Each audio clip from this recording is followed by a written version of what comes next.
La canne à sucre, c'est l'ADN de l'île Maurice. Quand on voit l'histoire du peuplement de l'île Maurice,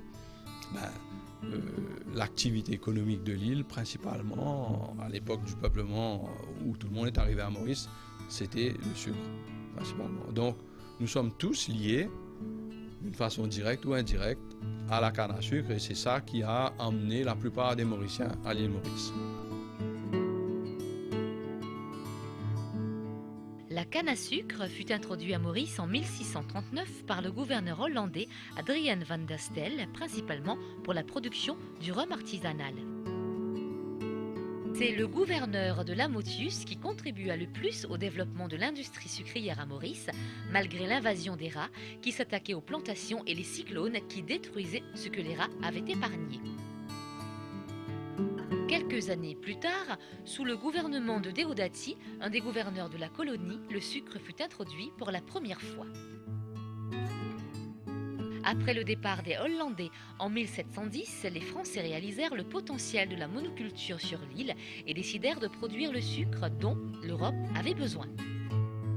20 ans après la reprise de la possession de l'île Maurice, rebaptisée Île-de-France par les Français, l'industrie sucrière commença à prendre toute son importance, et cela grâce à Mahé de la Bourdonnais, qui en 1735 fut nommé gouverneur général des Îles-de-France et de Bourbon pour la Compagnie des Indes.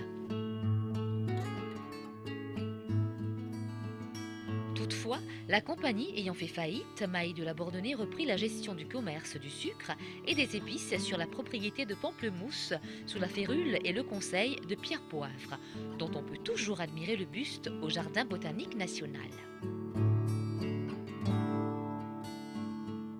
Le premier impact de l'industrie sucrière dans l'île fut la création d'emplois. La plupart des opérations de cette industrie primaire se faisaient alors manuellement, ce qui rendait les travaux très fatigants, voire dangereux. C'est pourquoi, après le dur labeur de la semaine, les samedis soirs, sur les camps sucriers, on battait le séga.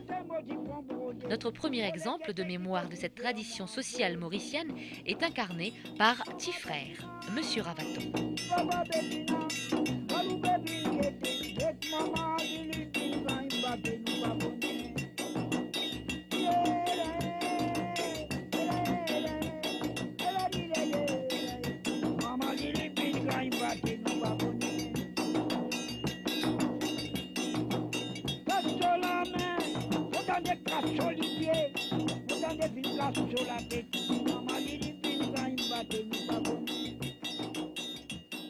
L'autre impact de ces travaux de chant et de ce folklore est la survie de la langue créole.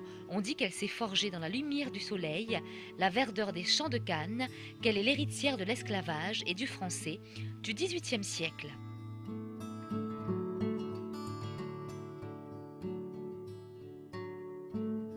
Lorsque les usines se sont développées en grand nombre, il a fallu faire appel aux travailleurs engagés qui ont supplé la main-d'œuvre jusqu'à l'indépendance et l'arrivée de la mécanisation dans les champs.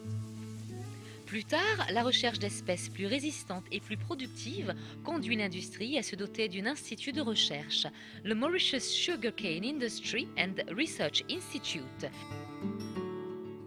Le MSIRI a été créé en 1953. Et le but, c'est de pouvoir faire la recherche sur la canne et de pouvoir trouver en premier lieu des variétés qui sont améliorées et qui peuvent s'adapter à nos conditions spécifiques et nos contraintes. Parmi les contraintes, vous avez aussi des maladies et des ravageurs qui n'existent que chez nous. Et donc, c'est à nous de trouver des solutions à ces problèmes, d'où le rôle de la recherche, c'est de pouvoir diminuer l'impact de ces maladies et ravageurs.